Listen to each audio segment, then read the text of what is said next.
Hey folks, another interesting conversation. I have PaulBerney with me here. PaulBerney is the Chief Marketing Officer of MMA, which is the Mobile Marketing Association. I think one of the reasons that I really wanted to have a chat with you, Paul, was because I fell in love with your presentation.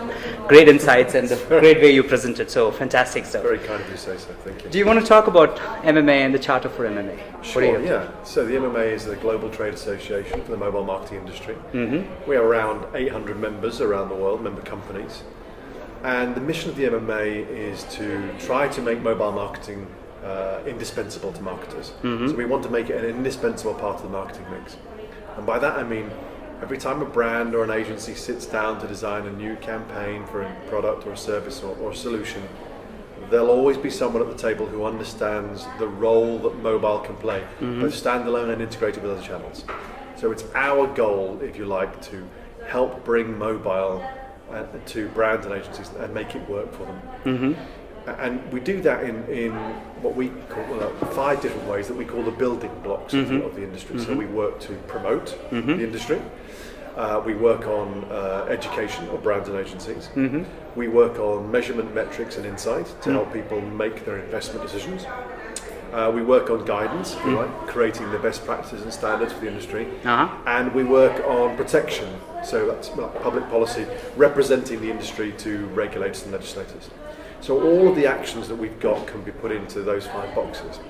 But actually, Rajiv, if you look at the job of any trade associations do 2 big things. Mm-hmm. They stimulate the demand in the market mm-hmm. and they reduce the friction. Mm-hmm. Like, we make it easier for buyers to buy and sellers to sell. Mm-hmm. And try to make it more attractive for that process to take place. It sounds very attractive to me. Thank you very much.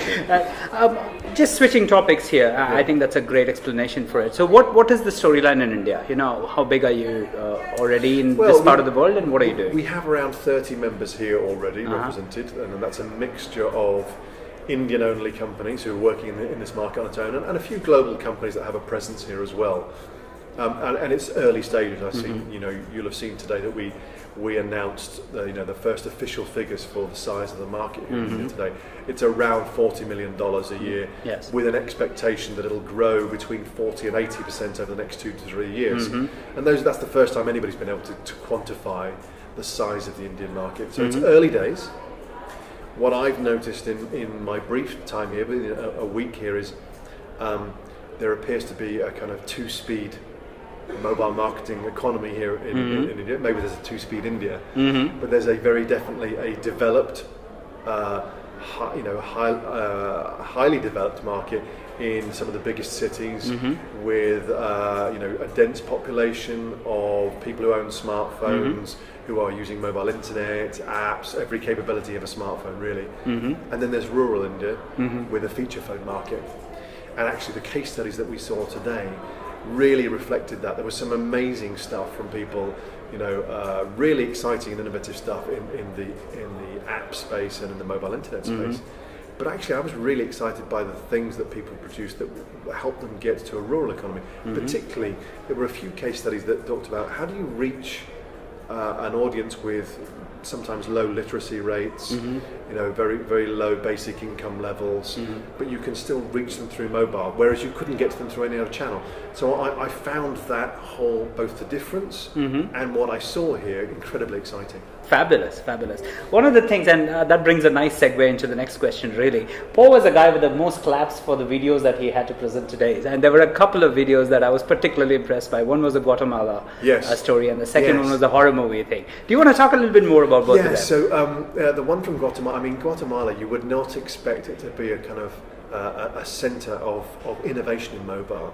But yet you find that with mobile marketing, it grows in a similar but different way all around the world. Mm-hmm. And so you can't point to any one country and say, that's the hub of innovation, that's where everything new will take mm-hmm. place. And that example from Guatemala is a great case of that. So what happens in that particular instance is a shoe store that has only one single outlet in the biggest mall in Guatemala City have created an app.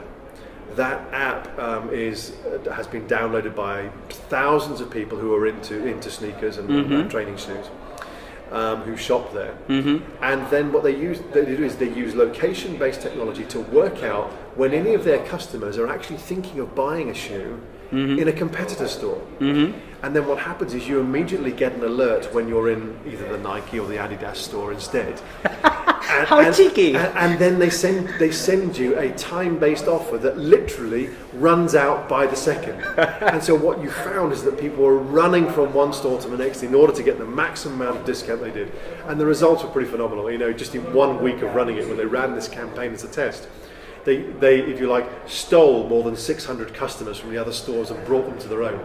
It's a great example of innovation. It's a great example of using location-based technology and really, if you like, kind of gamifying. And people talk about gamification of absolutely, but it's you know, it's gamifying the process. What I really love about it is it's demonstrating how mobile has an influence in the path to purchase, a really direct one that has a tangible outcome for the brand concern or the retailer concern. The other one I think you're referring to is the 13th Street. Yes, 13th Street. Yes. Yeah, so that's from Germany, and the idea behind that was that you could have an interactive experience with a movie while you're watching it in the theatre.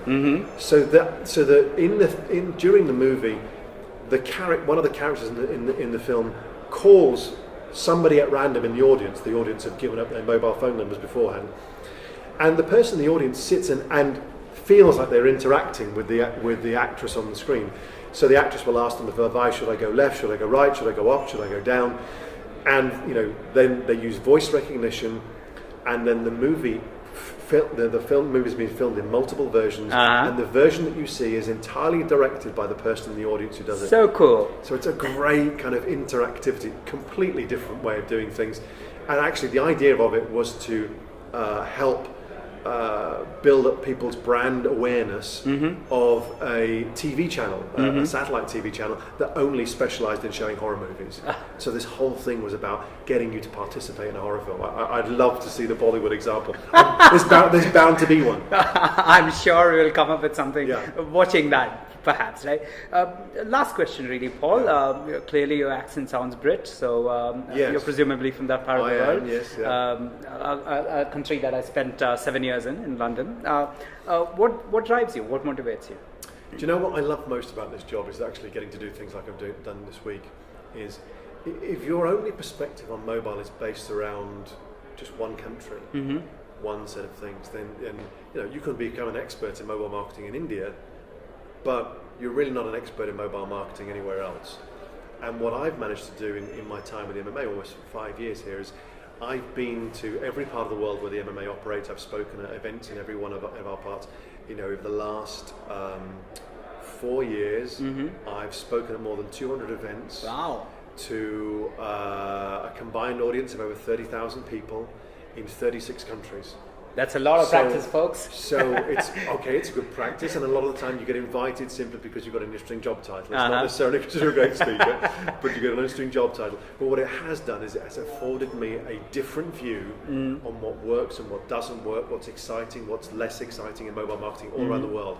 And I absolutely love that part of the job. Fabulous, fabulous. And I'm sure we'll continue to hear more from you, Paul. I hope so. And I'm sure we'll continue to welcome you more to India as well. Thank you very much. Congratulations and best of luck. Thank you. Cheers.